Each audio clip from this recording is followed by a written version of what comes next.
신명기 28장의 전반부가 순종의 대가로 주어지는 복에 대한 긍정적인 약속이라면, 중반부와 후반부는 불순종에 필연적으로 따라오는 저주에 대한 부정적인 경고의 말씀입니다.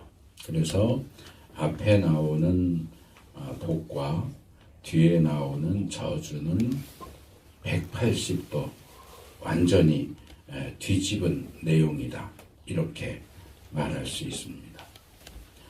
이 내용이 단순히 말로만 하는 경고가 아니라고 하는 사실은 이후에 실제로 일어났던 북이스라엘과 남유다의 멸망을 통해서 증명되었습니다.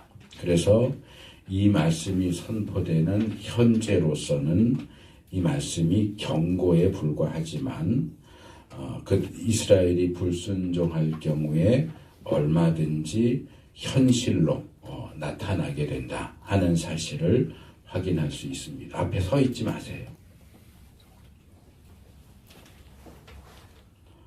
본문 내용은 조건적이고 확정된 내용이 아닌 것처럼 주어지지만, 이 내용이 현실화될 가능성은 얼마든지 있다고 하는 얘기입니다.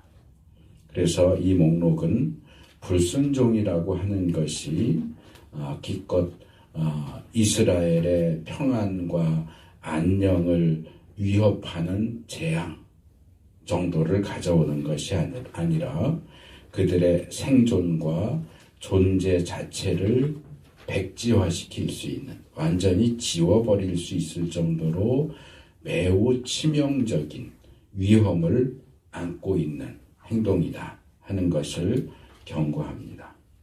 이 저주 목록도 복 목록과 비슷하게 저주만 쭉 나열해 놓은 것이 아니라 이 저주를 받게 되는 원인으로서의 불순종에 대한 얘기를 계속해서 반복합니다. 그래서 실제로 이 단락 15절부터 68절까지 긴 이 내용도 이 정리를 해보면 불순종과 저주가 계속 왔다 갔다 하는 것을 볼 수 있습니다. 15절은 불순종, 16절에서 19절 저주, 20절 불순종, 21절에서 44절 저주, 45절에서 48절 불순종, 49절에서 57절 저주, 58절 불순종, 59절에서 61절 저주, 62절 불순종, 63절에서 68절 저주, 이렇게 계속 불순종, 저주, 불순종, 저주가 계속 반복이 됩니다. 그런데 지금 제가 그냥 쭉 말씀을 드렸기 때문에 캐치를 못 하셨을 수 있는데, 불순종을 다루는 구절은 대부분이 한 절이에요. 한 절 나오고 저주에 대한 내용이 길게 나오고, 불순종 한 절, 저주에 대한 내용 길게 나오는데, 희한하게 중간에 나오는 한 부분 45절에서 48절만 불순종을 길게 다룹니다. 그래서 우리가 그냥 본문을 쭉 읽어 나가면 발견할 수 없지만, 지금 말씀드린 것처럼 불순종과 저주가 계속 반복된다, 그리고 그것의 분량들을 쭉 놓고 보면 불순종 가운데서도 특별히 45절에서 48절 나오는 이 부분이 강조되고 있구나 하는 것을 알 수 있습니다. 복에 대한 내용도 제가 그런 방식으로 순종에 대한 내용을 따로 모아서 먼저 말씀드리고, 복에 대한 내용도 따로 모아서 말씀을 드린 것처럼 이 부분도 역시 불순종에 대한 구절들을 먼저 말씀을 드리고, 저주에 대한 내용을 뒤에 말씀을 드리도록 하겠습니다. 먼저 처음 나오는 불순종에 대한 구절이 15절인데, 주 당신들의 하나님의 말씀을 듣지 않고, 그리고 내가 오늘 당신들에게 명한 모든 명령과 규례를 지키지 않으면 이라고 하는 두 가지를 이야기합니다. 그럴 경우에 다음과 같은 온갖 저주가 당신들에게 닥칠 것이다 라고 이야기합니다. 그래서 신명기에 계속 반복되는 표현이에요.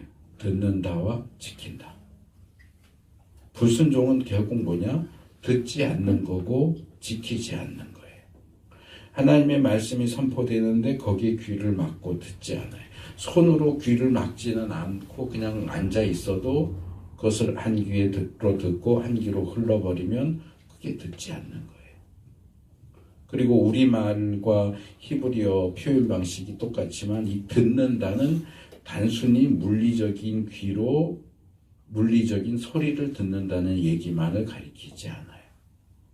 부모가 자녀에게 너 말 좀 들어. 그게 무슨 얘기예요? 내가 말하는 이 음파로 전달되는 소리를 네 귀로 들어라. 그 얘기가 아니잖아요. 들은 그 내용을 좀 따라라, 지켜라, 순종해라 하는 얘기잖아요. 우리말도 그렇고 히브리어도 그렇고 듣는다는 얘기는 순종한다는 것을 포함하는 내용이에요. 사실 듣는 거는 지키는 거예요. 들었는데 지키지 않으면 그건 들은 게 아니라는 얘기예요. 우리는 자꾸 그걸 구분해서 들었다, 나 들었어를 강조하고 싶어 하지만 들었는데 행하지 않으면 듣지 않은 거예요. 그래서 이 듣는다와 행한다, 듣는다와 지킨다는 동전의 앞뒷면과 똑같아요. 귀로는 들었는데 손으로 행하지 않으면 그건 듣지 않는 거예요. 듣지 않았다면 행할 수 없어요. 뭘 행해야 되는지 모르는데 내 마음대로 행동하면서 난 지켰어 라고 말할 수 있겠습니까? 들은 내용을 지켜야죠. 내가 하고 싶은 걸 하는 게 아니에요. 하나님이 하라고 하시는 것을 듣고 그것을 따라 행해야 그게 순종이고 그걸 하지 않는 게 불순종인데 듣고 지키지 않으면 온갖 저주가 닥쳐온다. 이 온갖 저주라는 표현 그리고 닥쳐온다. 우리가 좀 주목할 필요가 있는 표현이라고 생각해요. 그냥 저주받는다가 아니고 온갖 저주가 닥쳐와요. 몰려와요. 마치 쓰나미가 몰려오듯이 피할 수가 없어요. 한번 저주가 쓰나미처럼 밀려오면 도망갈 수가 없어요. 그냥 다 망하는 거예요. 그만큼 이 저주가 얼마나 무지막지하고 피할 수 없는 것인지를 강조하는 표현이다. 이렇게 볼 수 있습니다. 두 번째 나오는 불순종 구절은 20절인데요. 당신들이 악한 일을 하고 주님을 잊게 될 때라는 두 가지 표현이 나옵니다. 15절에는 듣지 않고 지키지 않는다라고 했는데 20절에서는 듣지 않고 지키지 않으면 어떻게 되느냐? 악한 일을 하게 되고 주님을 잊어버리게 된다. 불순종은 뭐냐? 나 악한 일 할 거야 라고 선언하는 거랑 똑같다는 거예요. 그냥 하나님이 이거 해 그랬지만 그냥 나는 그걸 안 했을 뿐이야 라고 주장하고 싶겠지만 안 한 게 하나님 보시기에는 악을 행한 거예요.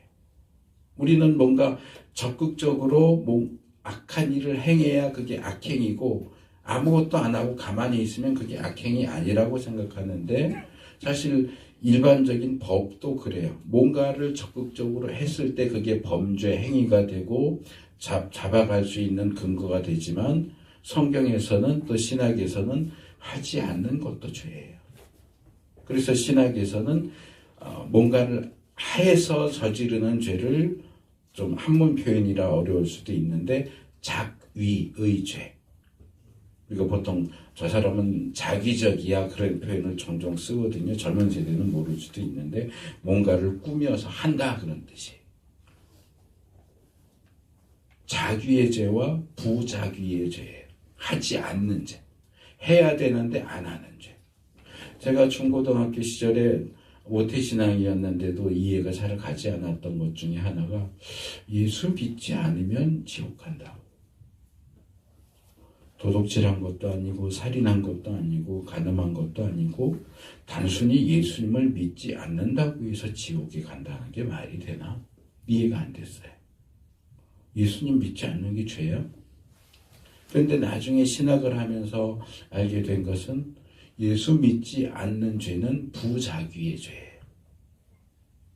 죄인인 인간은 예수님을 믿어야만 구원을 받을 수 있고, 그래서 하나님은 모든 죄인들에게 예수님을 믿을 것을 명령하셨고 권고하셨어요. 말씀하셨는데 그걸 들었는데도 하지 않아요. 예수를 믿질 않아요. 그러면 우리가 볼 때는 그냥 단순히 안 했을 뿐이잖아 라고 생각할 수 있지만, 하나님이 보실 때는 그것은 부자귀의 죄예요. 하지 않은 죄. 하라는 것을 안 하는 죄, 그리고 하지 말라는 것을 하는 죄, 둘 다 죄란 말이에요. 우리는 하지 말라는 것을 한 경우만 죄라고 생각하지만, 하라고 하는 것을 안 한 것도 부자귀의 죄도 죄예요.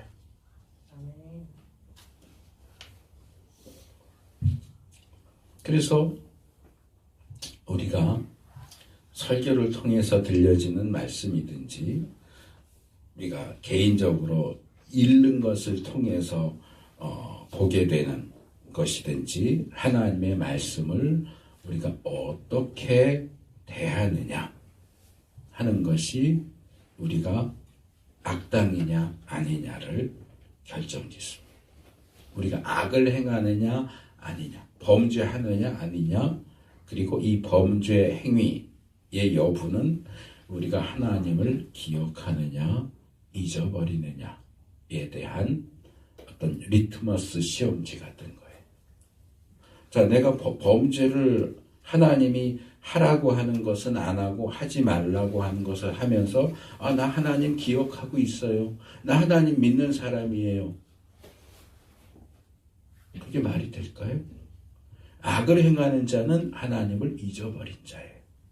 우리가 중고등학교 시절에 그 리트머스 시험지 가지고 이 산성 알칼리스 이거 하잖아요. 액체 이렇게 담으면 파랗게 변하잖아요. 그러면 그건 산성이에요. 악을 행하면 그것은 하나님을 잊어버린 거예요. 악을 행하면서도 나 하나님 기억하고 있어요. 나 하나님 믿어요. 하나님 사랑해요. 웃기지 말라고요. 증명이 되잖아요.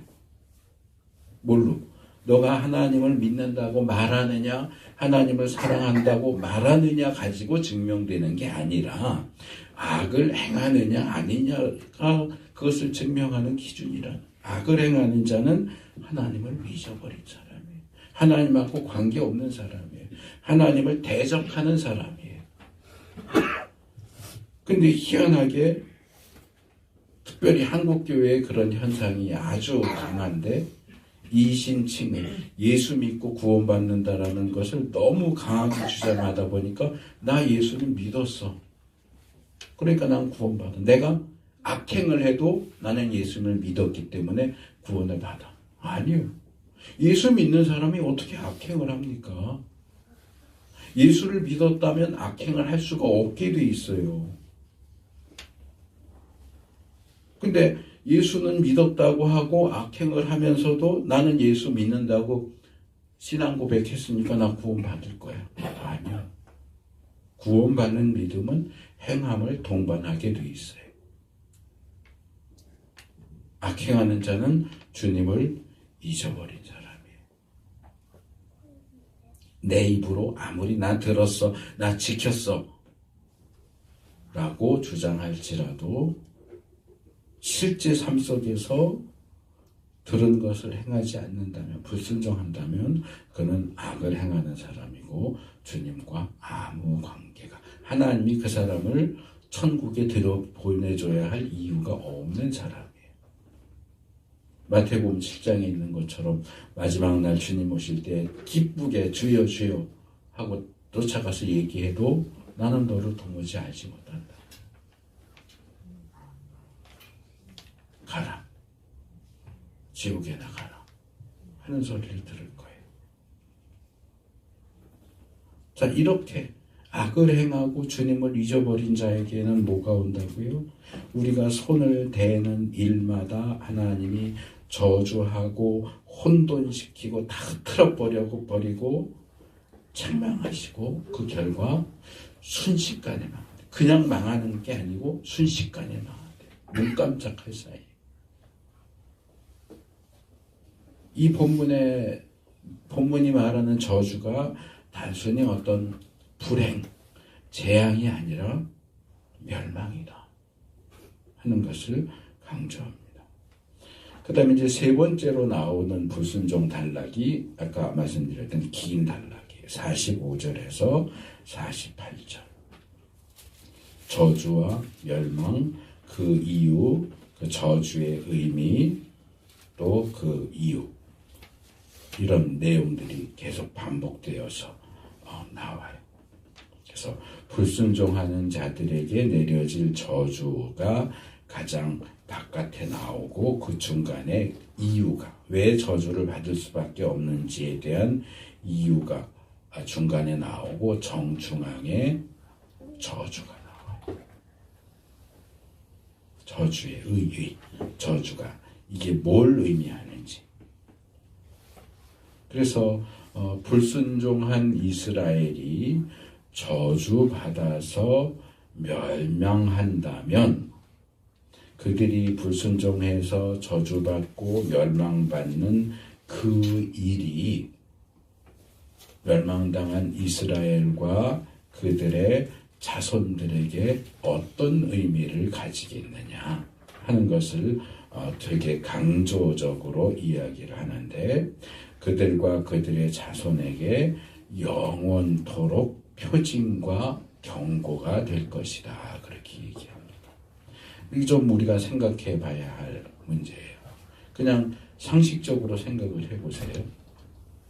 자, 이스라엘이 하나님께 불순종했어요. 저주를 받았고요. 그래서 멸망했어요. 멸망이 뭔지 설명 안 해도 아시죠? 멸망했어요. 그런데 불순종, 저주, 멸망이라고 하는 그것이 멸망한 이스라엘에게 영원토록 표징과 경고가 된대요. 멸망했는데 표징과 경고가 주어지면 뭐예요? 멸망한 자들의 후손이 얼마나 남는다고 그들에게 영원한 표징과 징조가 될 거라고. 다 멸망하고 다 죽었다면 표징과 징조를 남겨주는 게 무슨 의미가 있어요? 그래서 여기서 두 가지 가능성을 생각할 수 있는데, 첫째는 이스라엘이 멸망한다고 해도 그게 아주 끝장나는 건 아니다. 완전히 이스라엘이라는 종족이 멸종해서 더 이상 이 세상에 존재하지 않게 되는 것은 아니다. 그들 중에 아주 극소수일지라도 살아남고 그들의 후손이 명맥을 이어간다라는 전제 조건을 달아야 이 저주가 그들에게 영원한 표징과 징조가 될 것이다라는 말이 성립이 돼요. 만약에 멸망당해서 마치 무슨 동물 어떤 종류들이 지구상에서 멸종했다 그러잖아요. 그런 식으로 이스라엘이 멸종해버렸다면 징조와 표징은 아무 의미가 없어요. 그렇기 때문에 이것은 오히려 거꾸로 저주에 대한 내용인데도 오히려 거꾸로 이스라엘은 아주 멸망하고 멸족될 정도가 되지, 그 정도까지는 되지 않는다라고 하는 사실을 추측할 수 있도록 만들어줍니다. 또 하나 생각할 것은 이것은 구약 이스라엘과 신약 교회의 관련성에 대한 내용입니다. 구약에서의 하나님의 백성이 누구냐? 당연히 이스라엘이죠. 그럼 신약에서 하나님의 백성은 누굴까요?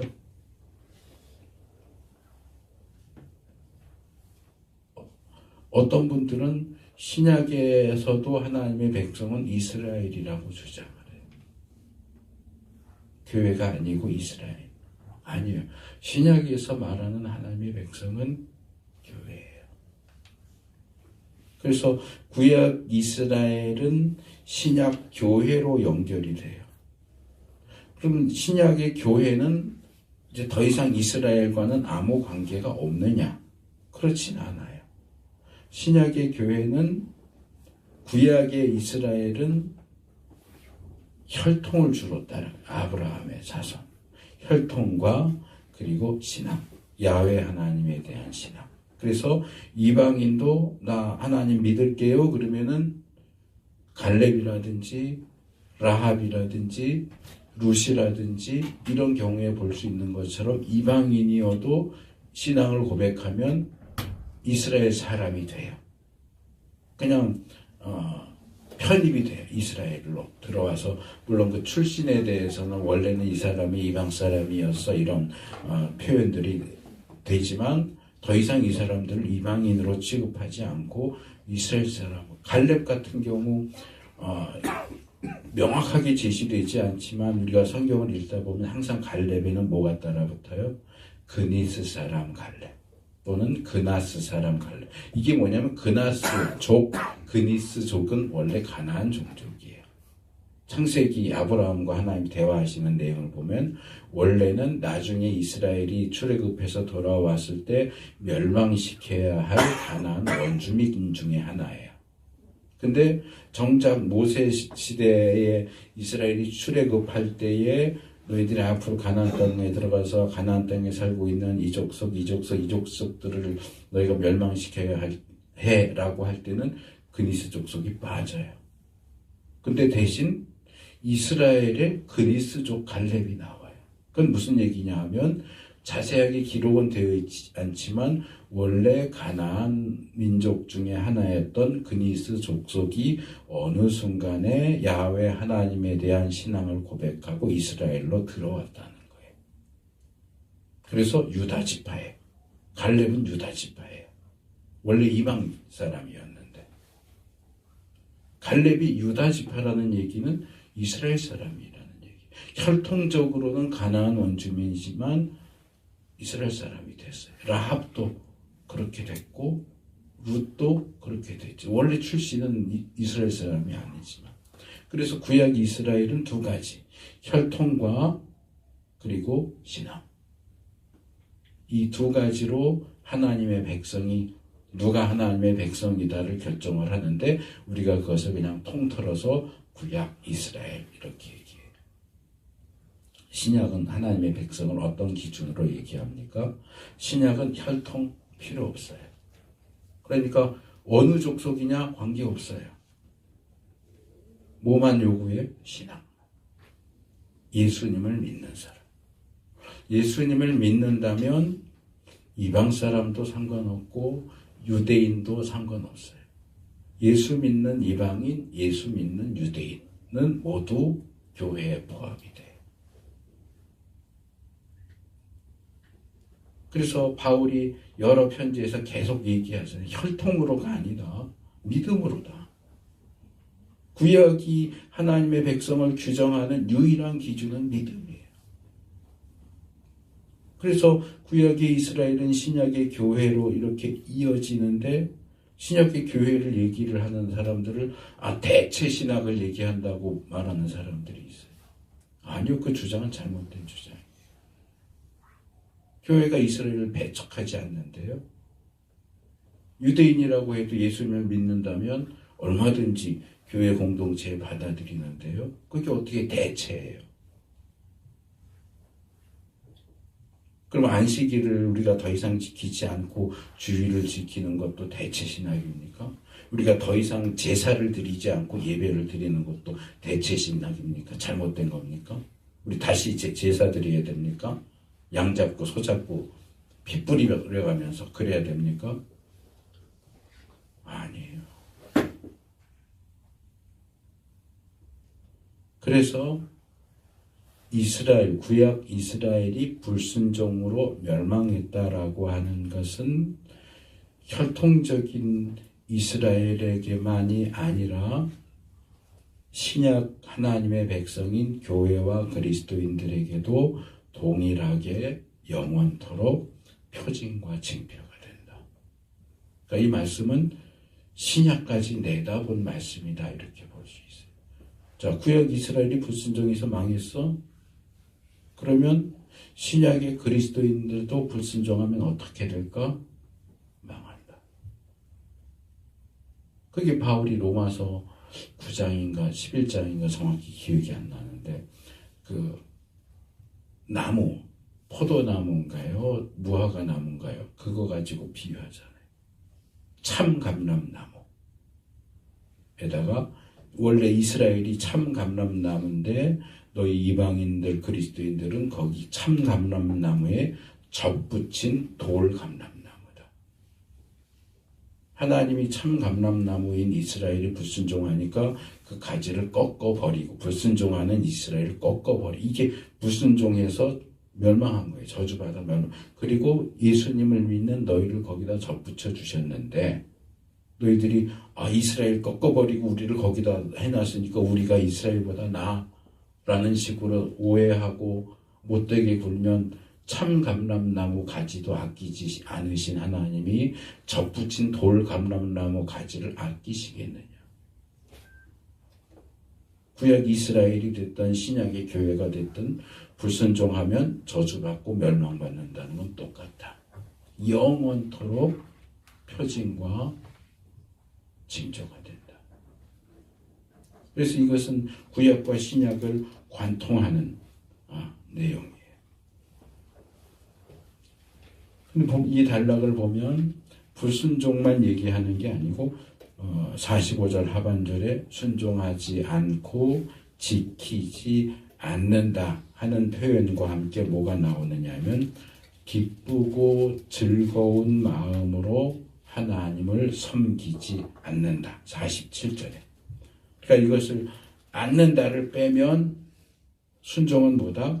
기쁘고 즐거운 마음으로 하나님을 섬기는 것이 순종이고 불순종은 하나님을 섬기는 일을 기쁘고 즐거운 마음으로 하지 않는 것도 불순종이다. 주일 오늘 또 교회 가야 돼? 또 예배 드려야 돼? 또 그 긴 말씀 설교를 또 들어야 돼? 귀찮아 죽겠네. 근데 내가 체면이 있으니까 안 갈 수도 없고 그러고서 와 앉아 계시면 꽝이라는 얘기예요. 물론 보는 관점에 따라서는 억지로라도 하는 게 기분 좋게 시원하게 안 하는 것보다는 나아요. 억지로라는. 여기 와서 조는 한이 있어도 귀찮고 싫은데 억지로라도 나와서 앉아있는 게 이 시간에 예배 시간에 안 나오고 어디 산으로 들러 놀러 가는 것보다는 그게 훨씬 낫긴 해요.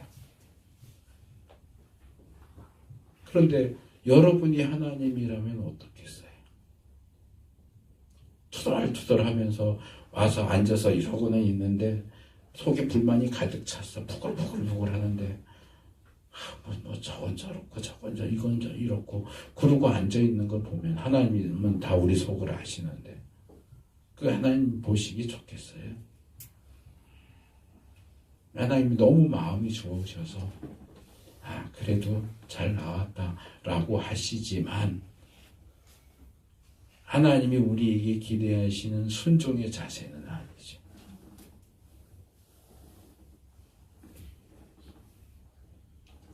더군다나 이스라엘이 앞으로 행할 그 불순종과 관련해서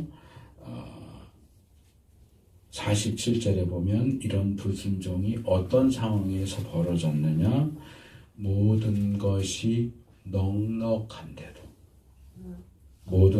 넉넉한데도 불순종했기 때문에 결과적으로 어떻게 되느냐, 굶주리고 목마르고 헐벗고 모든 것이 부족하게 되는 결과로 이어진다. 45절 상반절이 저주와 멸망만 이야기했다면 48절은 굶주리고 목마르고 헐벗고 모든 것이 부족하게 되고 결국은 원수를 섬기게 되고 목에 쇠로 된 멍에, 이거는 이제 예레미야서에 나오는 내용이기도 한데 목에 쇠 멍에를 쥐고 마침내는 죽는다 라는 조금 더 구체적이고 더 뭔가 더 살벌한 그런 내용으로 나오면서 더욱더 경각심을 갖도록 합니다. 58절로 가면 네 번째 불순종에 대한 네 번째 구절인데요. 이 책에 기록된 율법의 모든 말씀을 성심껏 지키지 않고 또 하나님의 영광스럽고 두려운 이름을 경외하지 않으면 이라고 이야기합니다. 앞에서는 그냥 하나님의 말씀 그랬는데 여기서는 이 책에 기록된 율법의 말씀, 토라죠. 토라. 히브리어로 토라, 율법의 말씀을 지키는데 어떻게 지켜요? 성심껏 마음을 다해서 정성스럽게 지키지 않고 그리고 하나님의 이름, 그것도 영광스럽고 두려운 이름을 경외하지 않으면, 그러니까 말씀을 성심껏 지키지 않는 것은 곧 뭐다? 하나님을 경외하지 않는 거다.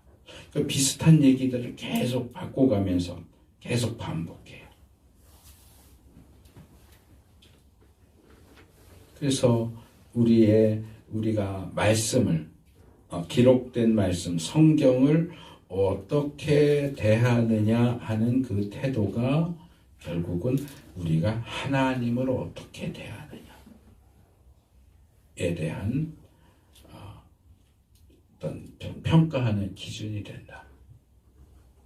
제가 예전에 전도사 시절에서는 대학교 3학년 때부터 전도사 생활을 했는데 한 번은 수련회를 갔는데 중학생 남자애들, 중학생들 요즘에는 뭐 흑염룡 이런 얘기도 하고 중이병 얘기도 하고 이게 도대체 이게 안 되잖아요.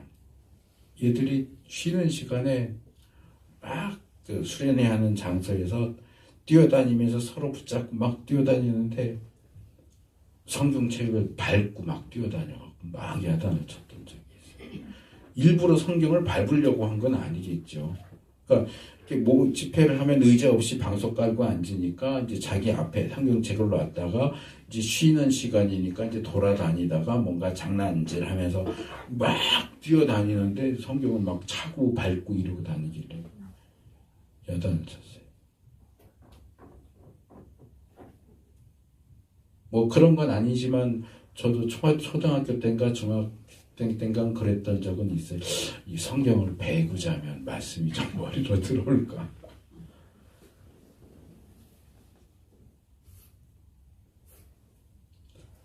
그거는 그냥 인쇄된 책이죠, 물론. 그냥 인쇄된 책일 뿐이에요. 다른 책하고 다를 것도 없죠. 근데 우리가 그것을 성경이라고 그러죠. 거룩한 책. 홀리 바이블. 어떤 분들 얘기하는 대로 일주일 내내 성경 한 번도 안 보고 주일날 예배드리러 왔다가 어디 구석에 톡 던져놨다가 주일 되면 교회 가야 되니까 또 주섬섬 성경 주워다가 구석에 처박아 놨으니까 먼지가 묻죠. 그럼 또 그걸 행주도 아니고 걸레로 쓱쓱 닦아요. 걸레로 쓱쓱 닦아가지고 또 갖고 와서 또 봤다가 또 구석에 던져놔. 그게 말씀을 대하는 태도예요. 근데 성경을 대하는 우리의 그 태도가 하나님을 대하는 태도라고요. 기록 인쇄된 그 책을 무슨 우상화하라는 얘기가 아니고 내 마음속에 성경이 어떤 이미지로 박혀 있느냐.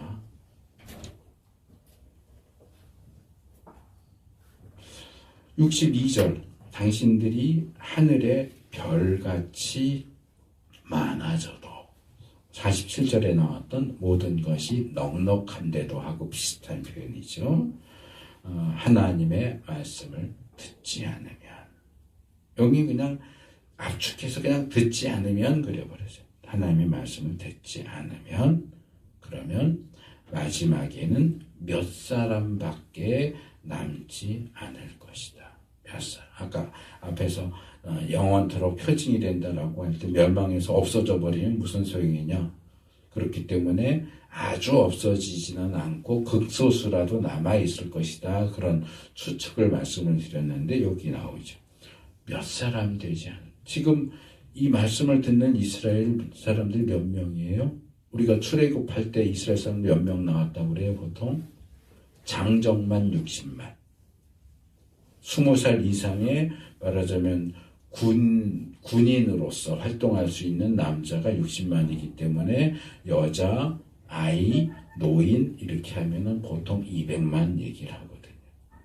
그 수치가 지파별로 들쑥날쑥해. 우리가 민수기 살펴볼 때 초반부에 인구 계수했던 거 하고 끝에 인구 계수했던 거 제가 숫자 다 해갖고 표로 말씀드렸던 적이 있는데 그건 들쑥날쑥하지만 결과적으로는 숫자가 비슷했거든요. 지금 모압 평지에서 이 말씀을 듣는 이스라엘 백성이 200만이에요. 200만인데 불순종하면 어떻게 해요? 몇 사람밖에. 몇 사람이 뭐 10,000명이요? 1,000명이요? 아니요. 제가 볼 때는 손가락에 꼽을 정도로 200만이나 되지만 한 대여섯 명 남을래나? 이 정도 표현이라고 볼 수 있어요. 물론 이제 그 뒤에 이야기가 아직 더 남아있기는 해요.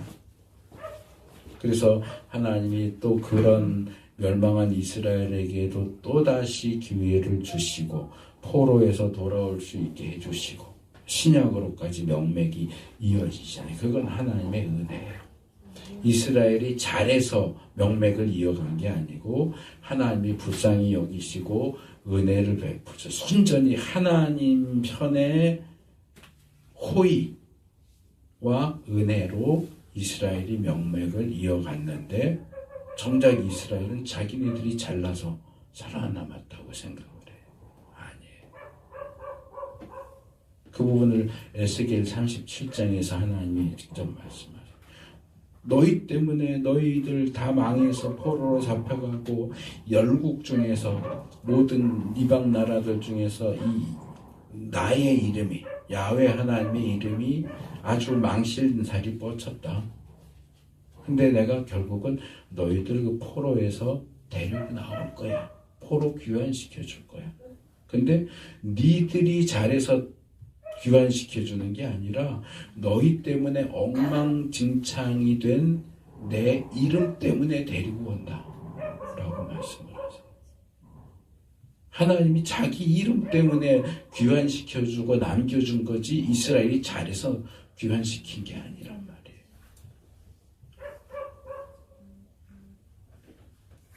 그래서 하나님이 정말 우리에게 다시 기회를 주시기는 하는데 그 기회를 한없이 계속 주시느냐? 저는 그렇지는 않다고 봐요. 하나님의 그 기준이 상한선이 인간보다는 꽤 높아요. 사람 우리가 알고 있는 그 베드로가 뭐라고 그래요?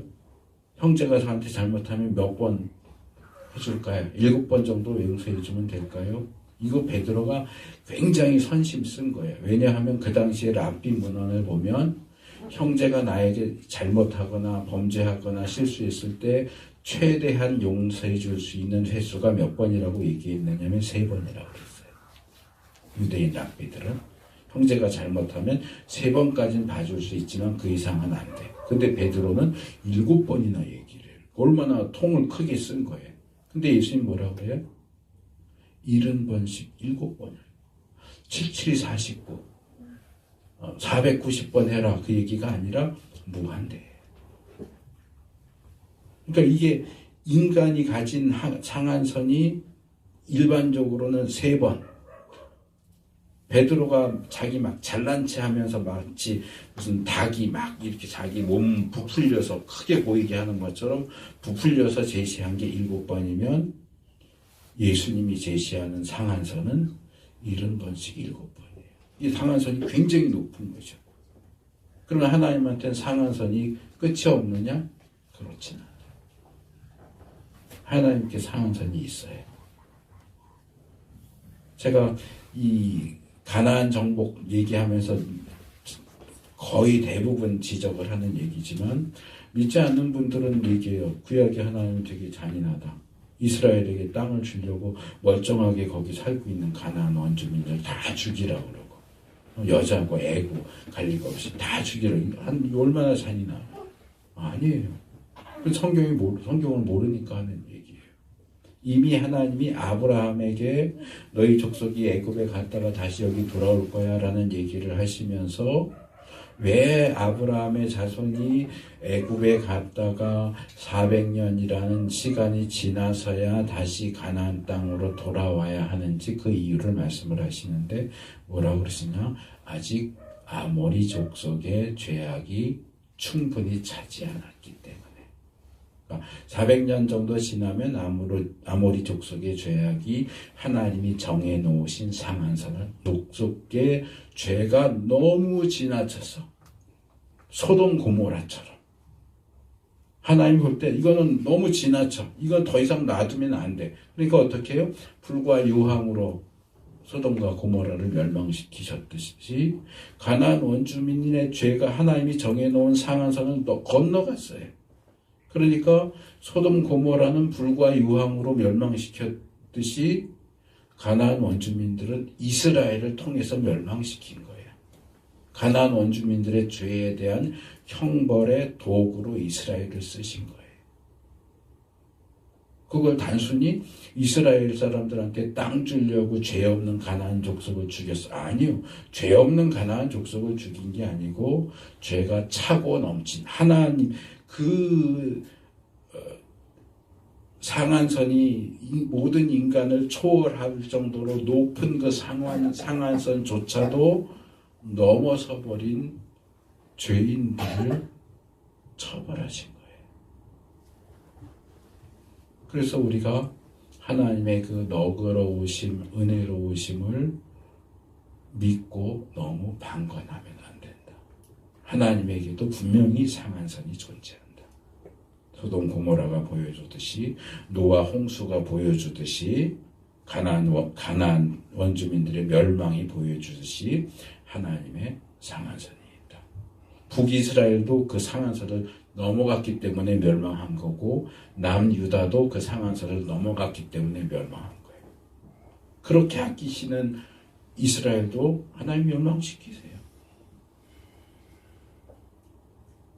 우리라고 다를까요?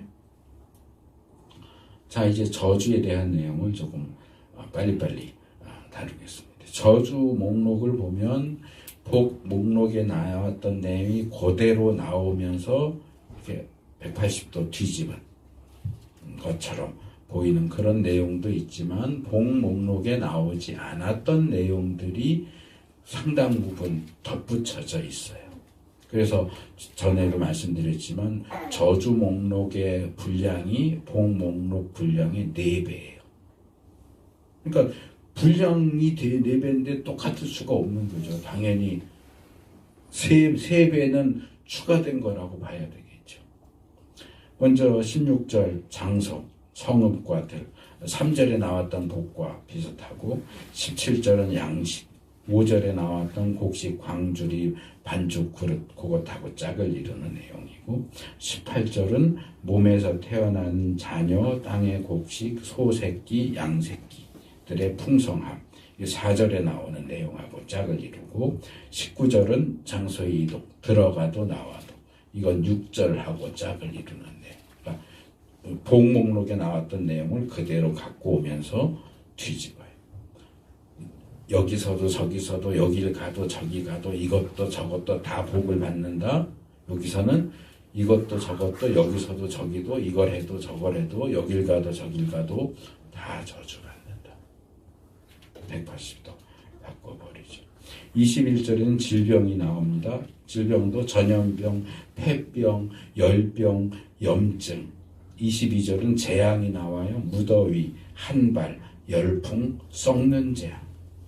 질병은 인간의 신체에 내려지는, 인체에 내려지는 재앙이고 22절에 나오는 재앙은 자연에 내려지는 질병이라고 말할 수 있기 때문에 21절, 22절을 우리가 같이 묶어서 볼 수 있습니다. 이런 질병의 결과가 뭐예요? 마침내 죽게 될 것이다. 이 마침내라는 표현이 굉장히 절묘해요.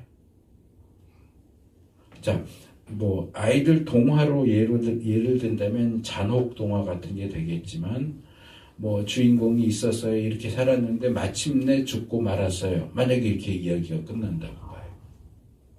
그럼 그 마침내가 의미하는 게 뭘까요? 그놈 잘 죽었다예요.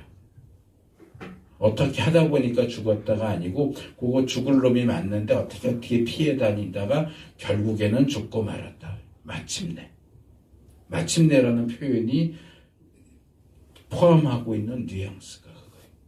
마침내 죽게 돼요.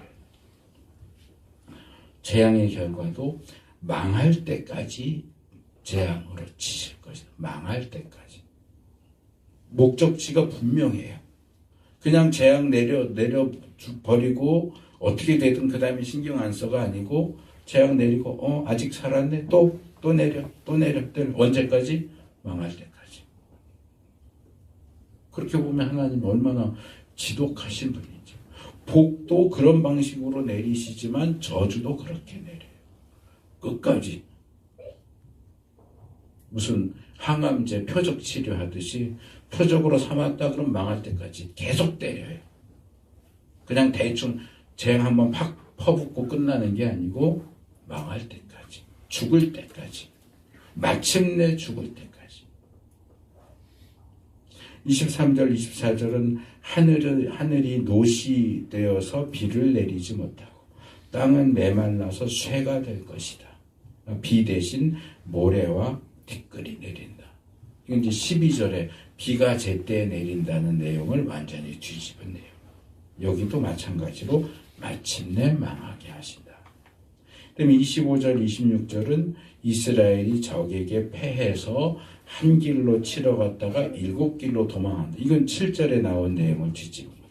적이 이스라엘을 치러 한 길로 왔다가 7길로 도망간다. 이게 완전히 뒤집어져서 이스라엘이 적을 치러 한 길로 갔다가 7길로 도망치게 되고, 그렇게 죽은 시체를 공중의 새와 온갖 새와 땅의 짐승들이 먹는데 그 새와 짐승들을 쫓아내줄 사람도 없다. 이게 저주받은 대표적인 모습 중에 하나예요. 다윗 시대에 비슷한 그런 장면, 리스바라는 여인, 사울의 후손과 리스바라는 여인과 관련돼서 그 내용이 우리가 볼 수 있어요. 그래서 너무나 참혹한 그 모습을 보고 땅 위에 있는 모든 나라가 놀라서 떤다. 10절에서는요, 이스라엘이 너무 잘 되기 때문에 땅 위의 모든 나라들이 이스라엘을 두려워할 거다 그랬는데, 여기서는 이스라엘이 망한 모습을 보고 두려워한대. 27절에서 29절에 보면 21절, 22절에 나왔던 질병에 더 많은 것들을 추가시키는데, 육체적인 질병에는 악성 종기, 치질, 옴, 습진, 눈먼, 정신적인 질환도 추가되어 미침, 정신 착란증, 그리고 인생 전체가 망가지는 압제와 착취가 추가됩니다. 질병들을 고침받지 못할 것이고 대낮에도 더듬으면서 다녀요. 왜요? 눈이 안 보이니까.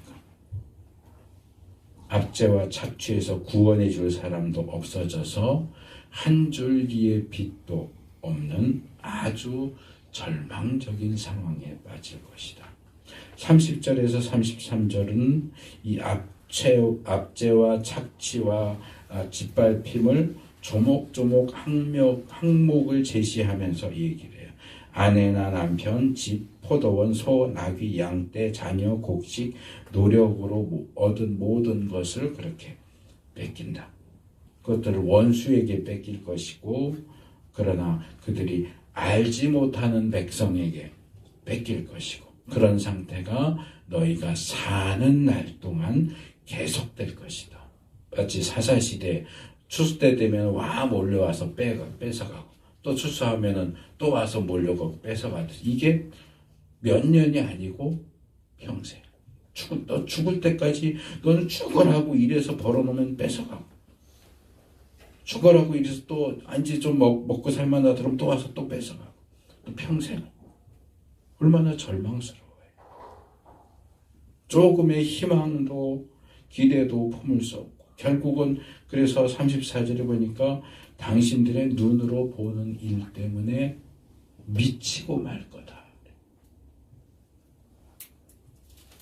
35절 또 다시 질병을 얘기하면서 악성 종기 하나만 더 추가하는데 거기에 대한 묘사가 길게 나와요. 주님께서 그들의 무릎과 발에 고칠 수 없는 악성 종기가 나게 하셔서 발바닥으로부터 머리 꼭대기까지 번지게 하실 것이다. 이 모습이 마치 지난주에 오 목사님 설교하셨던 욥의 모습하고 비슷하죠. 욥기 2장 7절에 욥은 그 발바닥에서 정수리까지 악창이 나게 됐다.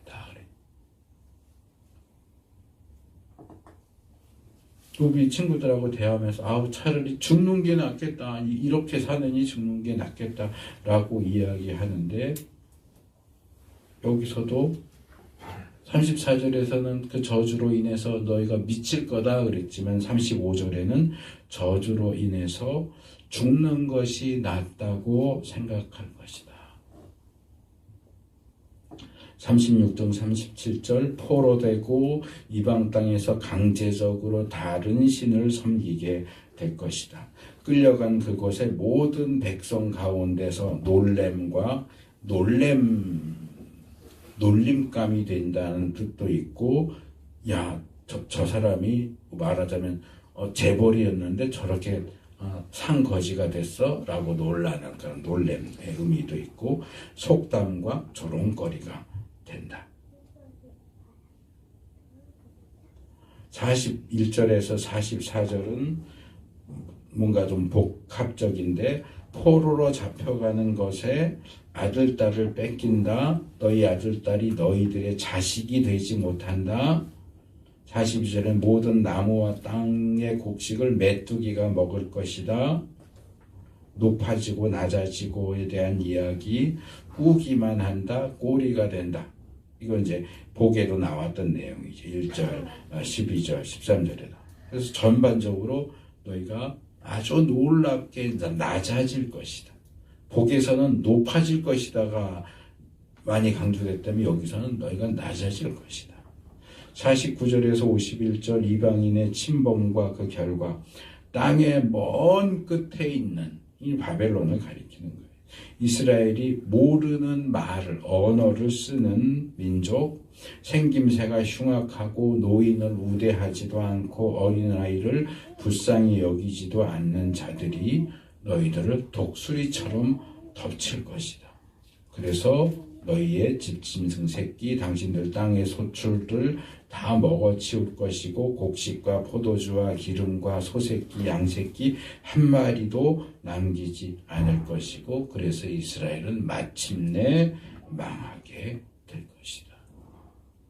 52절에서 57절 이스라엘의 멸망 과정에서 얼마나 끔찍한 일이 벌어질 것인지를 상당히 길게 그리고 반복적으로 제시합니다. 온 땅에서 성읍마다 적군이 포위하고 높고 튼튼한 성벽을 헐고 모든 성읍을 다 에워싸면 성 안에 먹을거리가 떨어지게 될 것이고, 아무것도 남지 않게 되면 아무리 온순하고 고귀한 남자 또는 아무리 온순하고 고귀한 부녀자라도 예외 없이 다른 가족을 돌보지 않고 외면하면서 자기 자식을 잡아먹을 것이다. 갓난아이까지도 다른 가족 몰래 잡아먹는다. 이거 실제 역사 속에 행해졌어요. 열왕기하 6장, 예레미야, 애가 2장 20절, 4장 10절, 에스겔 5장 10절 이런 곳에서 실제 역사 속에서 자기 자식을 잡아먹는 일이 일어났다는 것이 기록되어 있습니다. 59절에서 61절 재앙과 질병을 이야기하는데, 여기서는 큰 재앙, 크고 그치지 않는 재난, 심하고 오래 계속되는 질병, 당신들이 그렇게 무서워하던 이스라엘의 모든 질병, 이 율법책에 기록도 되지 않은 온갖 질병과 재앙, 이렇게 얘기해요. 그래서 앞에 나왔던 내용들이 뒤에 또 반복되는데 뒤로 가면 갈수록 점점 세지고 강해져요. 점점 더 나쁜 상태로 가고 있는 것을 볼 수 있습니다. 63절, 주님께서는 당신들을 잘되게 하여 주시고 기뻐하신 것처럼 또 당신들이 번성하는 것을 보시고서 기뻐하신 것처럼 당신들이 멸망하는 것을 보시고서도 기뻐하실 것이다. 제가 이 앞에 저주를 쭉 살펴보고 정리하면서 들었던 느낌은 한마디로 야 정말 끔찍하다 하는 거였는데 이 항목 63절을 보면서는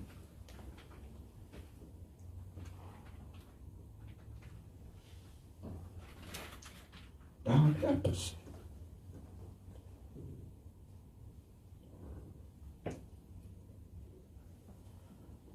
하나님이 이스라엘을 얼마나 사랑하셨습니까? 그들을 너무나 사랑하셨고 그들을 위해서 할 수 있는 모든 것을 다 해주셨고 그들이 잘 먹고 잘 사는 걸 보고 너무나 기뻐하셨는데 지금은 그들이 망하는 것을 보고 기뻐하신대요. 원수도 이런 원수가 없어요. 그렇게 자기를 사랑하셨던 하나님을 불순종하는 걸 통해서 자기의 원수로 만들어버렸어요.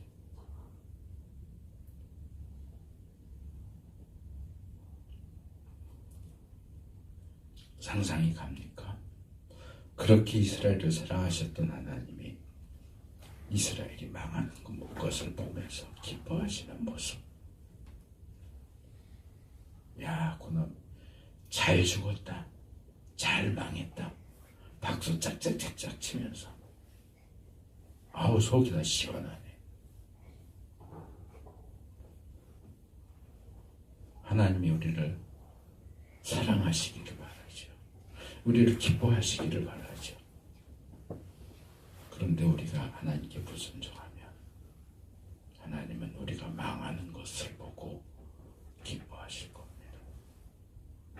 우리가 망하고 죽는 그 상황을 사랑하실 겁니다. 왜 하나님은 그런 분으로 만듭니까? 하나님이 변했어요. 아니, 우리가 변한 거죠. 우리가 변하면 하나님이 우리를 그렇게 대하십니다. 64절에서 67절, 약속의 땅에서 뽑힌 이스라엘이 어떻게 될 것인가? 땅 이 끝에서 저 끝까지 모든 민족 가운데 흩으시고 그곳에서 그들과 그들의 조상이 알지 못하던 나무와 돌로 된 우상을 섬기게 될 것이고 외적으로는 이방 민족들 가운데서 쉴 틈을 찾지 못하고 발을 쉴 만한 곳도 찾지 못할 것이고 거기에 더해서 하나님께서 그들의 마음에는 두려움을 주시고 눈을 침침하게 하고 정신을 몽롱하게 하신다. 그 결과 그들은 언제나 생명의 위협을 느낄 것이고 밤낮 두려워해서 자신의 목숨을 건질 수 있을지도 확신할 수 없을 것이고 두려움과 공포에 사로잡혀서 그들의 눈으로 보는 것마다 무서워할 것이다. 아침에는 저녁이 되었으면 좋겠다고 하고 저녁에는 아침이 되었으면 좋겠다고 할 것이다. 죽지 못해서 산. 차라리 죽었으면 좋겠는데. 마지막 68절, 모든 저주의 결론처럼 주님께서 다시는 그 길을 보지 않게 하겠다 하고 약속하신 그 길로 당신들을 배에 태워서 이집트로 끌고 가실 것이다. 거기서는 당신들이 당신들 몸뚱이를 원수들에게 남종이나 여종으로 팔려고 내놓아도 사는 사람조차 없을 것이다. 실제 역사에서는 북이스라엘은 아수르에게 멸망당하고 남유다는 바벨론에게 멸망당해서 포로로 잡혀가는데 여기서 이집트를 언급을 하는 것은 이건 상징적인 표현이에요. 바벨론에서 포로로 돌아오는 그 사건을 보통 뭐라고 표현하면 제2의 출애굽이라고 그러죠. 출바벨론 그래야 되지만 출애굽 사건이 워낙 큰 사건이다 보니까 거기에 빗대서 제2의 출애굽 그러죠. 그러니까 바벨론은 제2의 이집트인 거예요. 너희들 다시 애굽 땅으로 이집트로 끌려가서 노예 생활하듯이 바벨론으로 끌려가서 노예 생활할 거다. 그 얘기를 하시는 거예요. 그래서 이스라엘이 이집트로 돌아간다 하는 것은 뭐냐? 이스라엘의 역사가 원점으로 돌아간다. 출애굽 이후에 이스라엘이라는 나라가 성립됐잖아요. 근데 다시 원점으로 된 제로 상태로 물거품으로 돌아간다는 얘기예요. 자, 이런 끔찍하고 처참한 저주들을 생각하면 과연 누가 이런 저주와 죽음을 선택하겠는가라고 생각하겠지만 실제 역사 속에서 이스라엘은 결론적으로 그것을 선택했어요. 제가 이 부분을 다루면서 계속 강조하지만 하나님이 복보다 저주를 많이 말씀하시는 이유가 뭐냐? 이스라엘을 협박하기 위해서냐? 아니에요. 하나님은 이스라엘이 그렇게 되기를 원하지 않으세요. 정말로 불순종해서 저주받고 멸망받지 않기를 바라시기 때문에 그 아버지의 마음으로 그들이 불순종할 경우에 어떻게 될 것인지를 경각심을 갖도록 계속 말씀을 하시는 거예요. 순종, 하나님 말씀에 순종하는 것은 단순히 복을 받는 비법이 아니라 하나님의 은혜를 받았다면 마땅히 우리가 보여야 하는 적절한 마땅한 반응입니다. 그럼에도 불구하고 하나님은 순종을 강요하지 않으세요. 선택권을 주시고 너 앞에 순종해서 복받는 길과 불순종해서 저주받는 길을 뒀다. 선택해라. 근데 나는 너가 저주를 선택하지 않았으면 좋겠다. 봐, 저주 받으면 이렇게 돼. 복받는 것보다 저주받는 걸 4배나 더 말씀하시는 이유가 뭐예요? 이건 너 절대로 이쪽 길은 가면 안 돼. 그 하나님의 그 안타까운 마음을 우리가 좀 이해할 수 있으면 좋겠어요. 그래서 불순종이 아니라 순종을 선택해서 복과 생명을 누릴 수 있는 우리 모두가 될 수 있기를 축복합니다.